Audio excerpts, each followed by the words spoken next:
Hi friend, welcome to my channel Simple Learning Tips. So in today's video, we'll be discussing industrial dispute. So I have already covered two videos before this. So if you haven't checked that out, please check that out and leave the link in the icon as well as in the description box below, because once you understand that, then only you will be able to understand this way. So in my previous video, I've covered types of industrial dispute, outcomes of industrial disputes. I've covered all these topics in very detailed format in my previous video. Please do check out that so that you will have a better understanding. But today we'll be discussing settlement of industrial disputes. So there are various ways in which a dispute, specifically industrial dispute, can be resolved, can be settled. So there are 7 ways, like 7 committees and all that. Works Committee, Conciliation Officers, Board of Conciliation, Courts of Inquiry, Labor Courts, Tribunals, National Tribunal. Okay.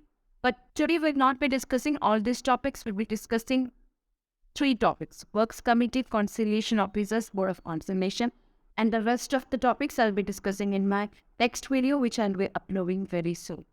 So without much further ado, let's move on to the first topic, that is Works Committee. Now, what is Works Committee? It means that, and it comes under Section 3. In an industrial establishment where there are 100 or even more workmen are employed, or they have been employed in the past 12 months, an appropriate government may ask the employer to create a work committee, and it should consist representative from both employers and workmen. Now, here the number of representatives of workers should not be less than the number of representatives of employers. Okay, it should be equal. So that is basically Works Committee. They form a committee where 100 or more workers are employed or have been employed in the previous 12 months. Now, what are the functions of this Works Committee? They have to maintain good relationship between employer and workman. They have to give their opinion on matters related to their common interest. So these are the main functions of Works Committee. So I hope it is clear. Next, let's move on to Conciliation Officers. Now, if it is required, okay, government may appoint a conciliation officer after giving notification in the official gazette. If it is required, then only conciliation officers will be appointed. Now, they may be appointed either for a specific industry in a specified area. Let's say they are appointing in a car manufacturing industry for assembly line for production part, not the supply chain management part. Okay, either like that, or one or more specified industry, maybe steel a sector, or like I said, car manufacturing, or any other sector. Okay.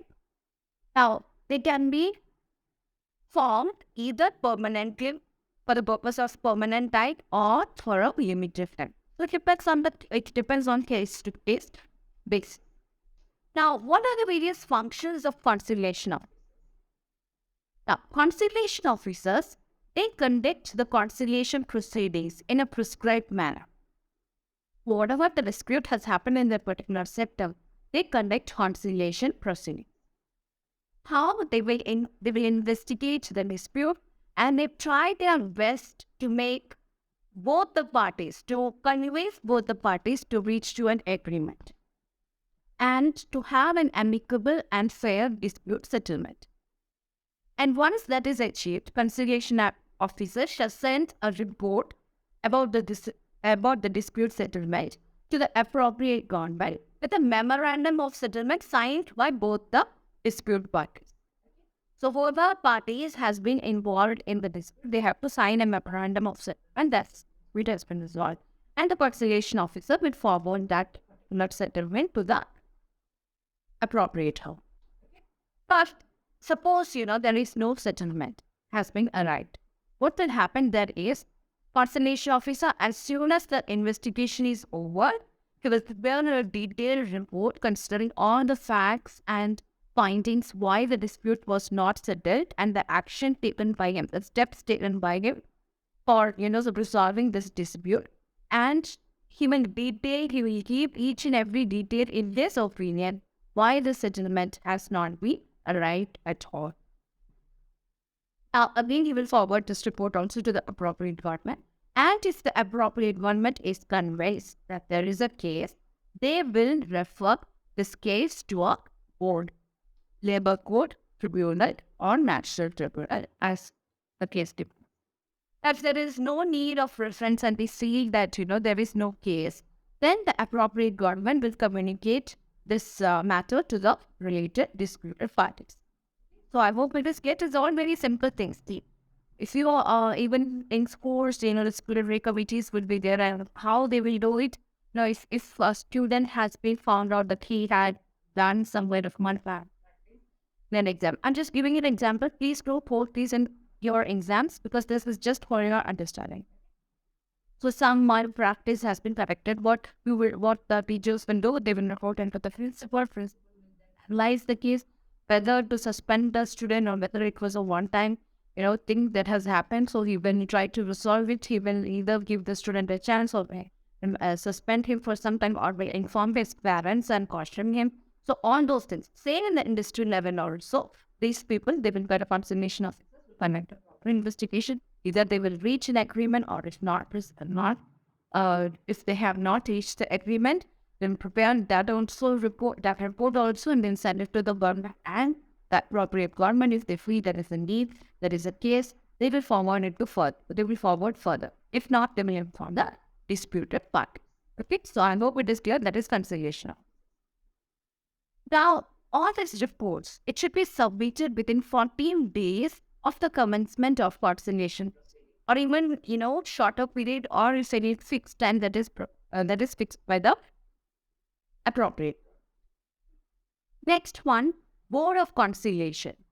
Now, if there is any need, the appropriate government, again by giving a notification in the official gazette, they may constitute a board for conciliation, Board of Conciliation for the settlement of disputes. This comes under section 5. Just try to remember these sections. That's why I'm given it in order. Now, this Board of Conciliation, it will consist of a chairman and 2 or 4 other members. Now, chairman will be kind of an independent person, and the other members, they are representative parties of the dispute parties in equal number. Okay. Now, what are the duties of this Board of Conciliation? Once the dispute or the case has been referred to Board of Conciliation, what they will do is, and as soon as possible, without any kind of further delay, they will investigate the dispute. And they will try to do all the things from their level. They will try to do their best so that the dispute parties may come to a fair and amicable settlement. Now, if a settlement is arrived for the dispute, the board will prepare a report again, and signed a memorandum of settlement signed by the parties of dispute to the appropriate government. Now, what will happen if there is no settlement? Here also this can happen. Then the board, as soon as possible after the investigation is over, will send a detailed report to the appropriate government, and again it will contain the detailed facts of why the settlement has not been arrived yet. Now, on these reports, the Board of Conciliation, they should send with the 2 months of the date in which the dispute was referred, or even shorter period, or if there is a fixed period that is decided by the government. During that period, we have to send the it. Now, here I'm not repeating again, but functions of Board of Conciliation is very similar or is same as that of conciliation officers, and basically their purpose is to bring to arrive a settlement for any kind of industrial dispute that has been referred to. So with this, I'm going to wind up because this is, kind of topic that you should understand in short part, and it will be easy for you. So don't worry, I'll be definitely uploading the next video soon. So clubbing on this, so that will become 4 videos for industrial dispute, clubbing all these together. You will have a better understanding about what is industrial dispute. And I'll also leave the link in the description box below so that you can check that out and you can, watch continuously. Also, one more small announcement that I have to make. I've been getting a lot of requests to make these videos in Hindi as well. So I have started a new Hindi channel. I will leave the link in the description box below. I've just started it. I've just uploaded one video. So if you like that, or if you know that it can be shared to some other people, please do that. So if you have watched this video, if you like this video, please don't forget to subscribe, like, and share this channel. And if you have any other topic that has to be discussed, please let me know in the comment section below. And also, don't forget to check out the university-based important questions of HR. Only questions are available, and leave the link in the description box below. It will be very, very helpful if you just go through that questions. May definitely clear HR exam for any Indian universities. Also, I've included multiple choice questions which will be useful for all the aspirants who are preparing for NTA, UGC, NET, labor welfare exam related to HR or any competitive exams related to HR. Both these question sets are and multiple choice questions that comes with answer. Both these things are very, very affordable. You can check that out. All the payment options are also available.